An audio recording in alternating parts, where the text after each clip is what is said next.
Actually, I was going to talk a little bit about how we know the things we know, if you don't mind. Please take it away. Because I've had a lot of people, sit there and go, how can we know that the sun has a surface temperature of 7,000 degrees when we certainly don't have a thermometer that'll measure that temperature without melting, and we've never been there?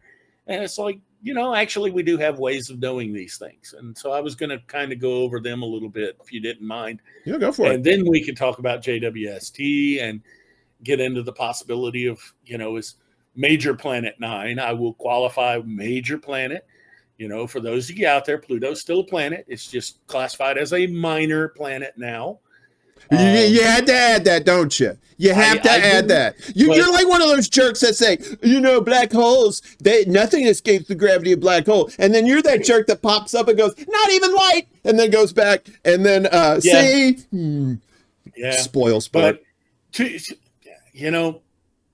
it's one of those things.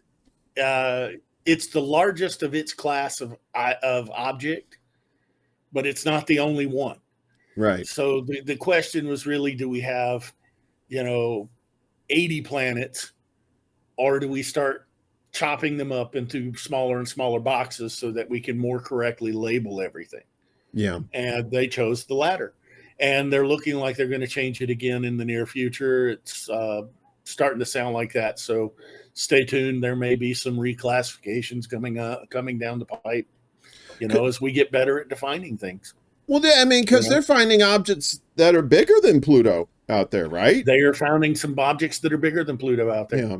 Yeah. So in the deep freeze of the solar system. Yeah. So what do you have? Like the Oort cloud is the thing that surrounds the entire solar system, right? Yeah. Okay. It's a spherical distribution, so it's around the whole solar system. To date, to my knowledge, we don't have any direct observations of the Oort cloud. What we do have is a lot of what we call long period comets that are coming in on orbits that say they were out there.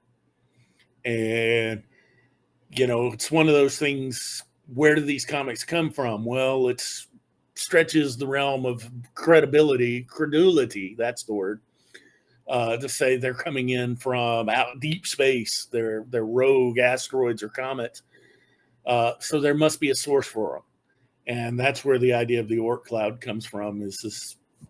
We've got a lot of comets that are coming in that they're either from interstellar space, or there's a cloud of source comets for these things out there.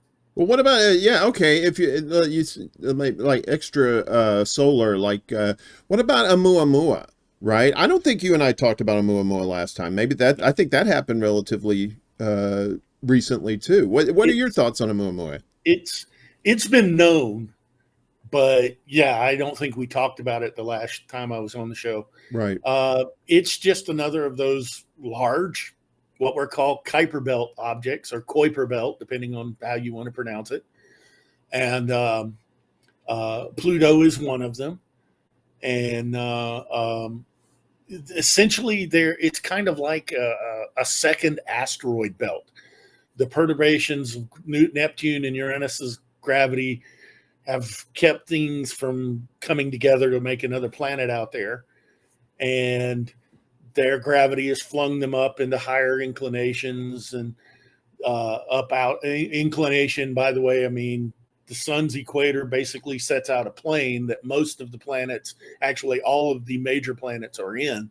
We call that the ecliptic. And inclination just means the angle up out of that ecliptic plane. And the Kuiper belt, all of the objects have inclinations from 0 degrees out to about, I think, 30. So they go anywhere from in the plane to well out of the plane.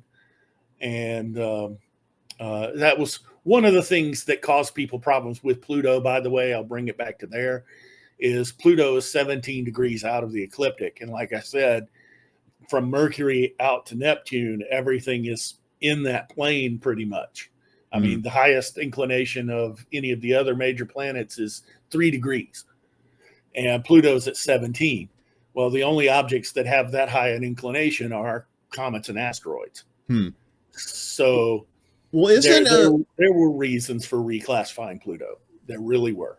I don't really have a problem with reclassifying Pluto. I think it was the fact that Neil deGrasse Tyson was just being kind of a poo-poo head about it, and he was being expletive deleted. Yeah. We're trying to keep it PG today for the kids, but you know who Neil deGrasse Tyson is. Yeah. He's a poo-poo head. So I used to like the guy, but he's done some things in recent time that even I will go, dude, really? I'm more of a Michio Kaku kind of guy anyway. You know, I like. Okay. He's like, he don't care, man. He's just like, yes. Hey, he's like the amazing Randy. Anything's possible. And I'm like, yeah, man, you go. And then Neil deGrasse was like, well, you know, you can't do this, you can't do this. Get him out of here, man. Bring it. Because we want look, we want our science to be fun. That's the thing, especially like this kind of stuff, you know. And it's science should be fun, to be honest. Yeah, this kind of science talk about that all day long. So. Yeah, it's. I mean, the fact that we know that we're not the only planet in the solar system, we're not the only planet in the galaxy, in the universe. There's, you know, it's just the wonders that are awaiting us out there.